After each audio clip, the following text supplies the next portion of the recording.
جس والدہ صاحبہ کو میں نے کبھی اداس نہیں دیکھا تھا وہ والد کے جانے کے بعد خاموش سی ہو گئی تھیں۔ مجھے بیوی کے یقین پر مکمل اعتماد ہو رہا تھا۔ لگ رہا تھا کہ سچ مچ پودے اکیلے میں سوکھ جاتے ہوں گے۔ بچپن میں ایک بار بازار سے ایک چھوٹی سی رنگین مچھلی خرید کر لایا تھا اور اسے شیشے کے جار میں پانی بھر کر رکھ دیا تھا۔ مچھلی سارا دن گم سم رہی۔ میں نے اس کے لیے کھانا بھی ڈالا لیکن وہ چپ چاپ ادھر ادھر پانی میں گھومتی رہی اور اس کو ڈالا گیا سارا کھانا جار کی تہہ میں جا کر بیٹھ گیا۔ مچھلی نے کچھ نہیں کھایا۔ 2 دنوں تک وہ ایسے ہی رہی اور ایک صبح میں نے دیکھا کہ وہ پانی کی سطح پر الٹی پڑی تھی۔ آج مجھے گھر میں پالی وہ چھوٹی سی مچھلی یاد آ رہی تھی۔ بچپن میں کسی نے مجھے یہ نہیں بتایا تھا۔ اگر معلوم ہوتا تو کم سے کم 2-3 یا ساری مچھلیاں خرید لاتا اور میری وہ پیاری سی مچھلی یوں تنہا نہ مر جاتی۔ مجھے لگتا ہے کہ دنیا میں کسی کو تنہائی پسند نہیں، آدمی ہو یا پودا، ہر کسی کو کسی نہ کسی کے ساتھ کی ضرورت ہوتی ہے۔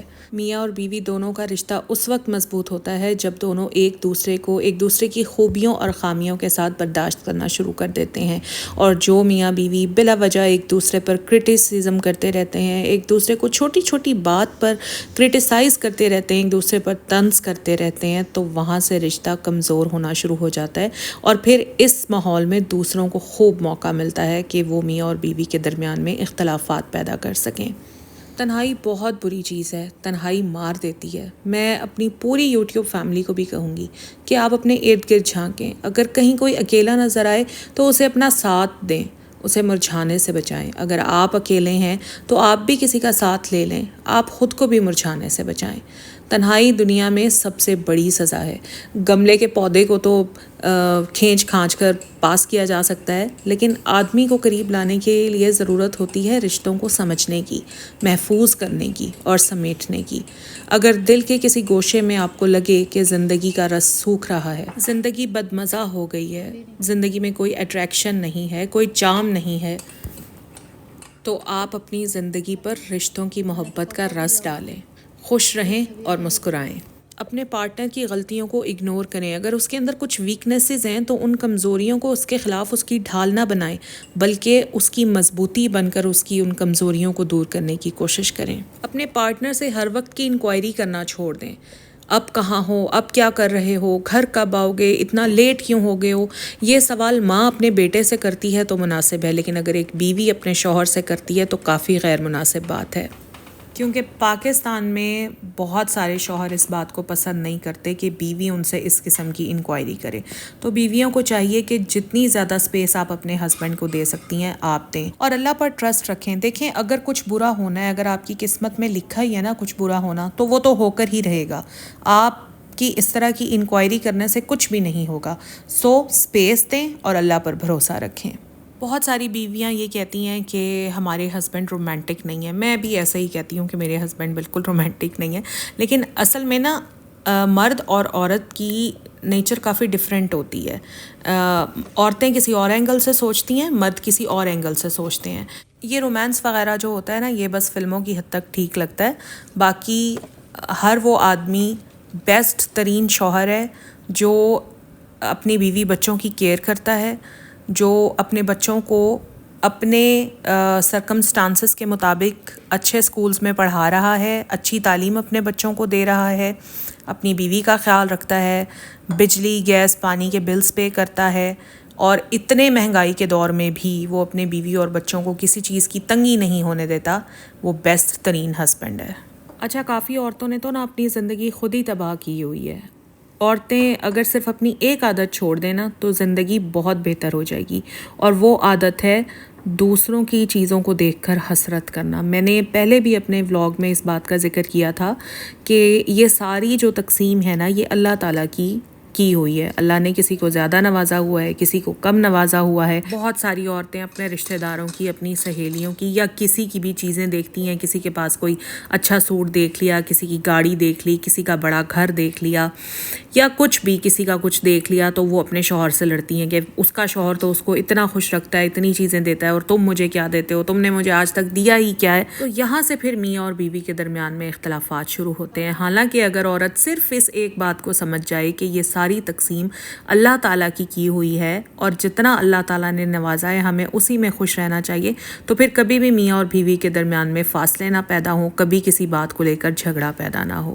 یہ جو ہسبینڈ وائف کا رشتہ ہوتا ہے نا، اسے چارمنگ اور اٹریکٹیو بنانے کے لیے محنت کرنی پڑتی ہے. جب تک آپ محنت کرتے رہیں گے یہ رشتہ پھلتا پھولتا رہے گا، اس میں چارم رہے گا. جب آپ محنت کرنا چھوڑ دیں گے تو چارم بھی ختم ہو جائے گا. تو اس لیے اس کو چارمنگ بنانے کے لیے محنت کیا کریں، اور وہ محنت چھوٹی چھوٹی چیزوں سے دونوں ہسبینڈ اینڈ وائف کر سکتے ہیں. چھوٹی چھوٹی باتوں پر ایک دوسرے کا شکریہ ادا کیا کریں. ہمارے ہاں شکریہ ادا کرنا پتہ نہیں کوئی بہت ہی مشکل کام سمجھا جاتا ہے. اگر بیوی نے گرم گرم کھانا شوہر کو لا دیا ہے تو ہسبینڈ بیوی کو تھینک یو بول دے. اگر ہسبینڈ کسی دن کوئی چیز بیوی کے لیے لے آیا ہے تو بیوی تھینک یو بول دے. اس کے علاوہ ہسبینڈ اور وائف دونوں کو چاہیے کہ ایک دوسرے کی بہت زیادہ کیئر کریں. اگر دونوں میں سے کوئی بیمار ہو گیا ہے تو اس کا پورا خیال رکھیں، اس کو احساس دلائیں کہ آپ ہیں اس کے لیے، آپ ہیں اس کا خیال رکھنے کے لیے. اچھا، کچھ ایسے کپلز بھی ہوتے ہیں جن میں میاں یا بیوی کو عادت ہوتی ہے کہ دوسرے پر طنز ہی کرتے رہنا ہے بس، اور طنز میں وہ ایسی باتیں کرتے ہیں نا پھر کہ کیا ہی بتاؤں.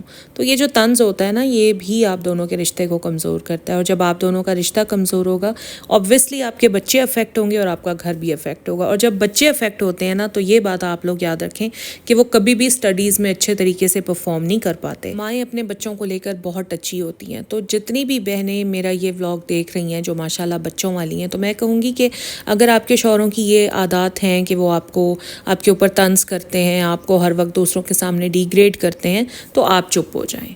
اگر آپ اپنے بچوں کی بھلائی چاہتی ہیں نا تو آپ چپ ہو جائیں، کیونکہ بہرحال ایک دن تو ایسا آئے گا ہی آئے گا جب آپ کے ہسبینڈ کو خود اس بات کا احساس ہوگا. اور بعض کو ہوتا بھی ہے، لیکن وہ ایک ہوتا ہے نا کہ مرد ہی ہوتا ہے، تو وہ کم ہی اپنی غلطیوں کو تسلیم کرتا ہے. بچے سارا کچھ دیکھ رہے ہوتے ہیں، بچوں کو بڑا ہونے دیں. جب بچے بڑے ہو جاتے ہیں کافی چیزیں ویسے بھی چینج ہو جاتی ہیں. میری بہت ساری بہنیں ایسی بھی ہوں گی جنہیں اپنے ہسبینڈ سے یہ گلہ ہوگا کہ ان کے ہسبینڈس تو ان سے بات ہی نہیں کرتے. بہت سارے ہسبینڈس کو عادت ہوتی ہے نا کم بولنے کی. میرے جو ہسبینڈ ہیں ان کو بھی کم بولنے کی عادت ہوتی تھی، لیکن آپ ان کی اس عادت کو بدل سکتی ہیں. پتہ ہے کیسے؟ آپ ان سے ان کے پسندیدہ ٹاپکس پر بات کریں. ہر بیوی کو پتہ ہوتا ہے کہ ان کے ہسبینڈ کس ٹاپک پر بات کرنا چاہتے ہیں، تو آپ ان سے ان کے ٹاپکس پر بات کرنا شروع کریں. آپ اچھی لسنر بن جائیں. آپ اپنے ہسبینڈ کو کہیں کہ وہ بولیں اور آپ سنیں گی. پھر آپ دیکھیں آہستہ آہستہ جب آپ انہیں سننا شروع کر دیں گی نا تو آہستہ آہستہ وہ بھی آپ کو سننا شروع کر دیں گے، اور پھر آپ دونوں کا ایک لسننگ اور اسپیکنگ کا ایک بانڈ بن جائے گا. اور پھر آپ دیکھیے گا کہ آپ دونوں کا ٹائم ایک دوسرے کے ساتھ کتنا اچھا گزرے گا. اور وہ جو آپ کو گلا ہوگا اپنے ہسبینڈ سے کہ وہ آپ سے بات نہیں کرتے، آپ کا وہ گلا بھی دور ہو جائے گا. شادی ایک بہت خوبصورت رشتہ ہے. چھوٹی چھوٹی باتوں کی وجہ سے یا دوسرے لوگوں کی انٹرفیئرنس کی وجہ سے اپنے رشتے کو کبھی بھی خراب نہ کریں. بس یہی میرا آج کا ولاگ تھا. آئی ہوپ آپ لوگوں کو اچھا لگا ہوگا. اگر میری یہ کوشش تھوڑی سی بھی اچھی لگی ہے تو پلیز لائک ضرور کریں. چینل پر فرسٹ ٹائم آئے ہیں تو میرے چینل کو سبسکرائب بھی ضرور کریں. اپنا خیال رکھیں، خوش رہیں. اللہ حافظ.